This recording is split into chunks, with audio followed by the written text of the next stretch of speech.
नमस्कार, मी श्रुती राहुल बुलेटिन मध्ये स्वागत करते। एक महत्त्वाची घडामोड सुरुवातीला संजय जाधव फौजिया खान यांच्या वक्तव्यामुळे परभणीत हिंसाचाराची घटना घडल्याचं आमदार मेघना बोर्डीकर यांनी म्हटलंय। हिंदू महासभेने काढलेल्या मोर्चानंतर एका माथे फिरून संविधानाच्या प्रतिकृतीची विटंबना केली असं वक्तव्य फौजिया खान यांनी केलं होतं।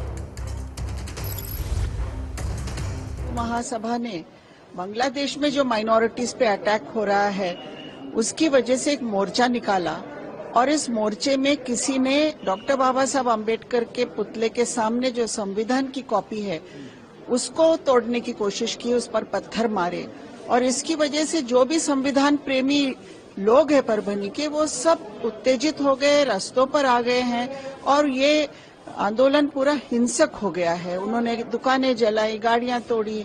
संविधान की बेइज्जती ये इस भारत में कोई सहन नहीं कर सकता है। काल परभणीमध्ये एक मोर्चा झाला पश्चिम बांगलादेशमध्ये घडलेल्या हिंदूच्या अत्याचाराच्या अनुषंगाने आणि त्या घटनेचा निषेध करायचा गेला कोणीकडे आणि त्या आंदोलनानंतर तो माथे फिरून त्या ठिकाणी येऊन बाबासाहेबांच्या पुतळ्यापाशी विटंबना करतो। हा मनामध्ये एखाद्या वेळेस असंतोष युवकांचा असू शकतो।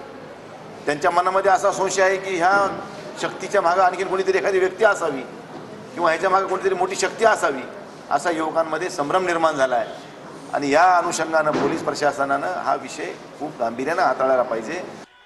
या जिल्ह्याचे खासदार बंडू जाधव साहेब व फौजिया खान यांनी जे स्टेटमेंट केलेत त्यांच्या स्टेटमेंटमुळे काही मंडळींनी हा प्रकार तर केला नसेल ह्याची सुद्धा सखोल अशी चौकशी झाली पाहिजे ही आमची मागणी आहे।